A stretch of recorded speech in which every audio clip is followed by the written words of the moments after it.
you have to have a lot of passion for what you're doing, and it's totally true. And the reason is because it's so hard that if you don't, any rational person would give up.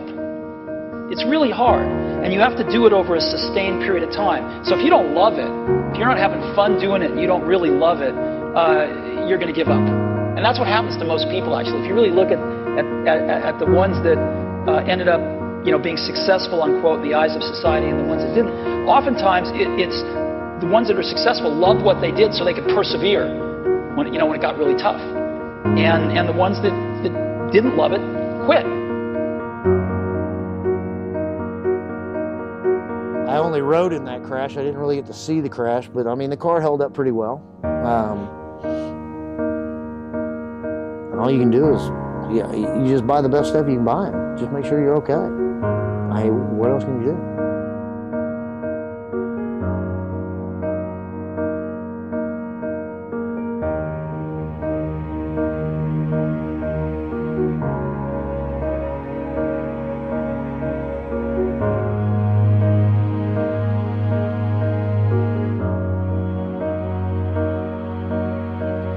Well, I mean, you're only as fast as the fastest guys you race with.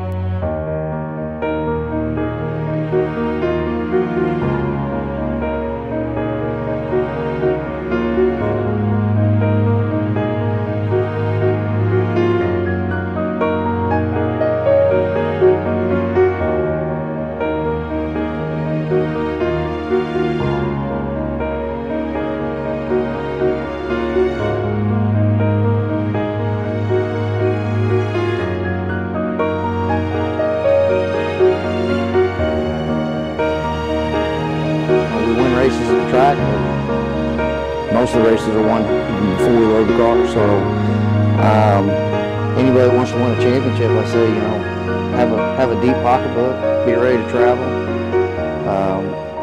and just put some work in. I mean, it's going to take lots of work. We didn't, we didn't just luck onto that. So.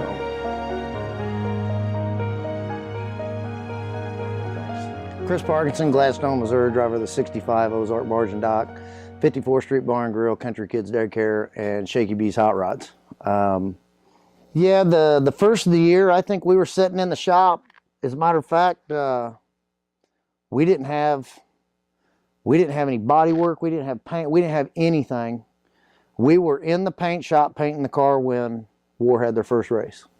So we were behind financially at that point, and it just took a little bit longer for the sponsors to come through. But I mean, once they came through and we got everything put together, and then starting off of the year, once we got into that, I never really tried to focus. All the interviews we did through the week or weekly. When I say I don't worry about points, I never did. I don't. I still don't.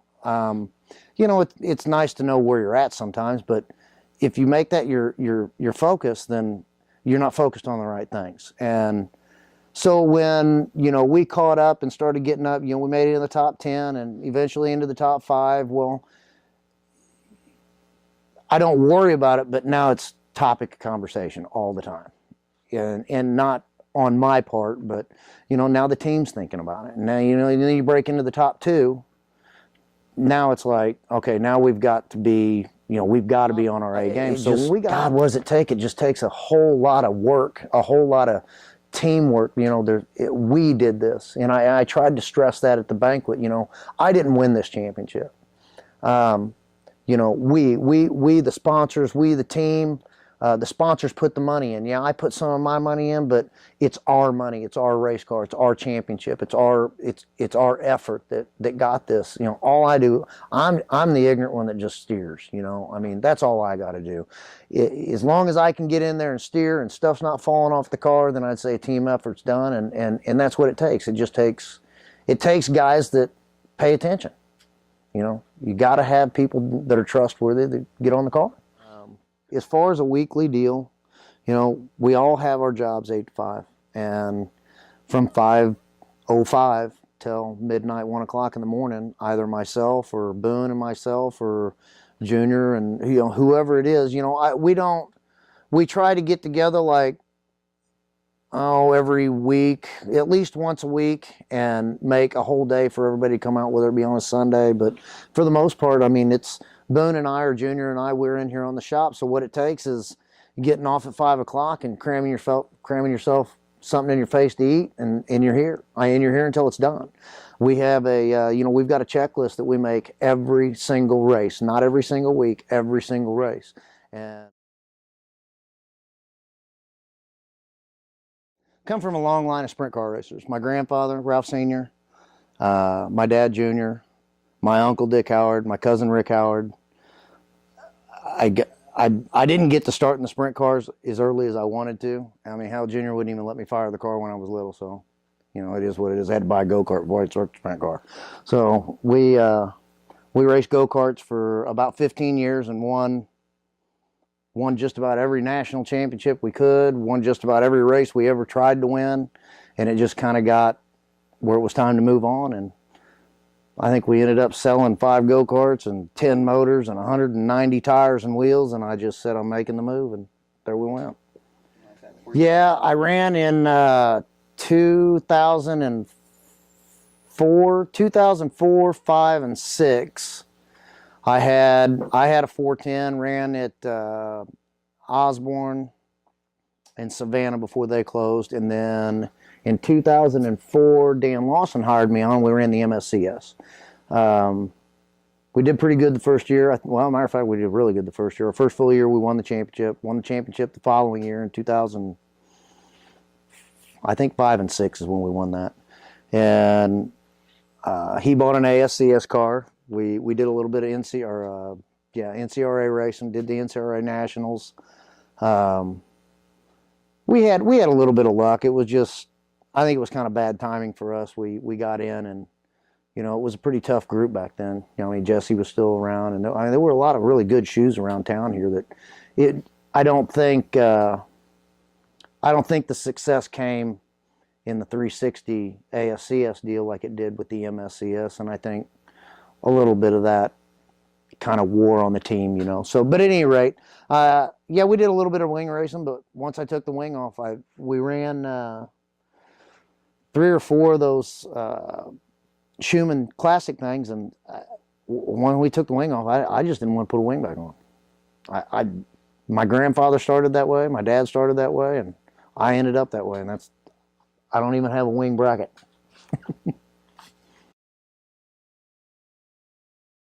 My following, really, if you get it in a whole, my following is my family.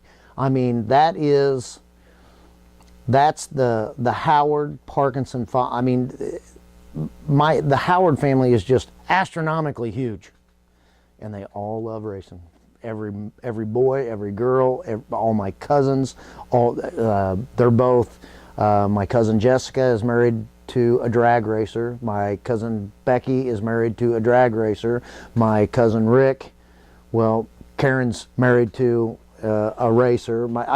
It just, in between all the siblings on their end, we've just got, the Howard family is just, it's great, I've got that. Well, when that Howard clan, they're a clan, aren't they? They're like a moving mosh pit.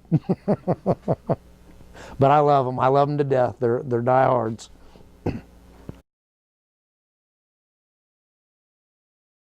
Well, why I race would be there's nothing else to do.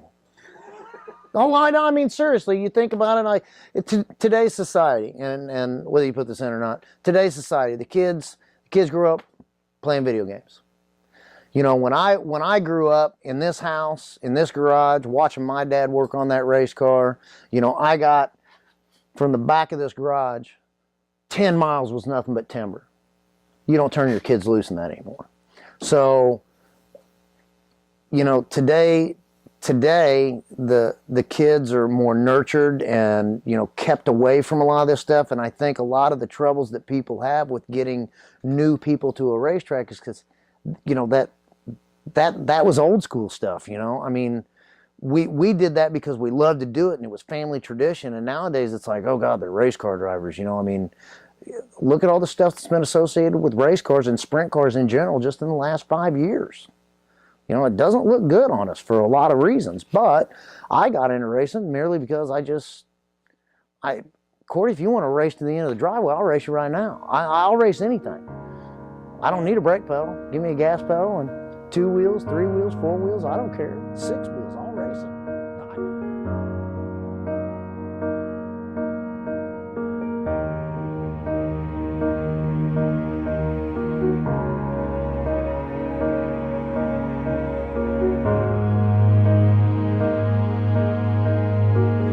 It could change tomorrow. You know, Mitchell Moore told me, he said, I saw you was in that car show. I told him I was going to the World of Wheels, and he says, yeah, I don't do World of Wheels anymore. I said, why is that? He says, I went to World of Wheels 2 times with a brand new car. Both times, destroyed the car first night out. I said, you did not need to tell me that.